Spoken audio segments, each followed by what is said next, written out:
Awoyo meta woyo totomwe. Awoyo meta woyo totomwe. Awoyo isi awoyo lao fleta mwe.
L'espoir perdu, toute couleur.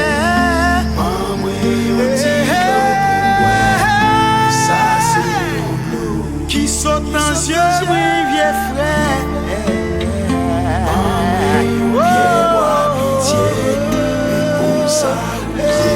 Faut que ça me roule, faut que ça me roule.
Hello world, welcome. This is your girl Hathor Akhenaten, and today we about to get ready to talk on some real deal stuff. Okay, not just anything.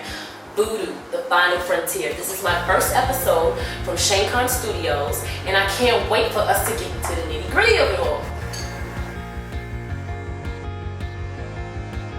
Calling out the ancestors for permission to speak on their behalf. To the people of the world and to those who seek their guidance. May I speak with grace, wisdom, and nobility. Ashe, I move.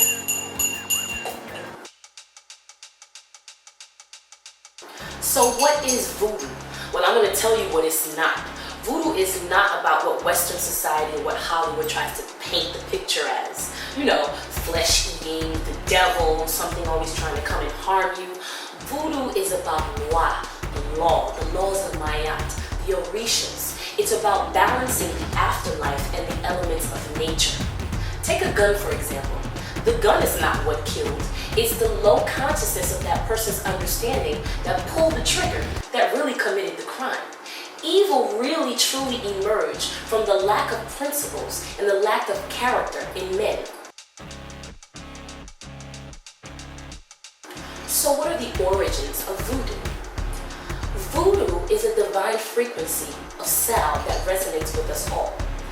start off by having the cosmic connection, which represents God, the Supreme, the Most High, whatever you would want to call that. Then we move into nature's connection, which is the mastering of the elements. We all know fire, water, air, metal, wood. Then we move into going into the human third density connection. That would be, i.e., the human race. Now, let's take an example of the snake. In Loa, which is in Voodoo, you have Dambala. That's what you all would call the crown chakra. Now, let's take a look at how the same snake deals in its presence throughout history. Starting off, we have in Mesoamerica, you have the Kukulkan. You have in India, Shiva. You have in ancient Egypt, the god, the pharaohs always having that serpent on top, representing the highest form of knowledge. You have the sperm, for example. The sperm is the snake. The sperm is taking its travel into the embryo to create life. That's where it all happens, people, okay? The snake is in the medicine logo. The snake is all around us. It's telling us that there's a journey that happens from the lower self going into the higher self, going into the higher plane. The snake is Kundalini. The snake is energy.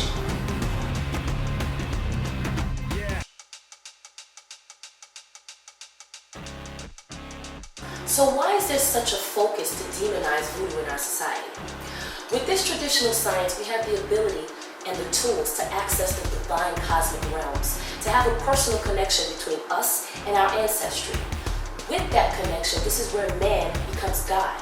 This is where ancestry of entities or spirits can manifest itself through our life force of this realm and far beyond our solar system.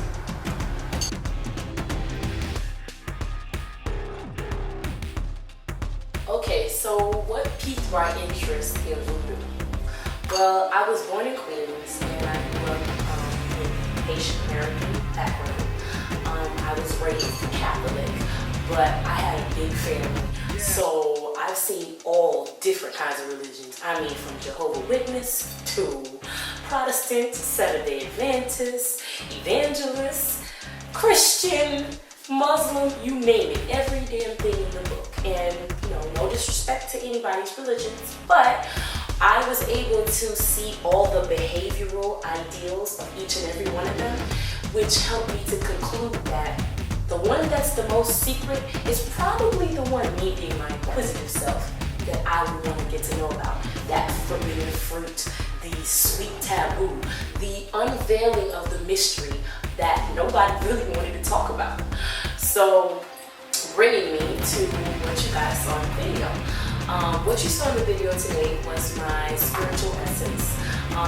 Many would know that as Hathor, Heru, in ancient Egypt. In voodoo, in terms of dealing with that, you have the duality of Voodoo-The, Hathor, as you can notice the sound frequencies, and you have Voodoo-The. Now, I was doing personally the embodiment, the pretty and pink of Voodoo-The. Now, what she represents is she's the goddess of femininity, of beauty, of joy, of luxury, of glamour, of dance, anything that's to the forefront of loving thyself. Because before one can conquer spirituality or any form of it, or voodoo or whatever you like to call it, you have to really love yourself, to know thyself. So in the mastery of that, this is where man will really begin to understand that the power is really in us. It's about when we decide to bring that online.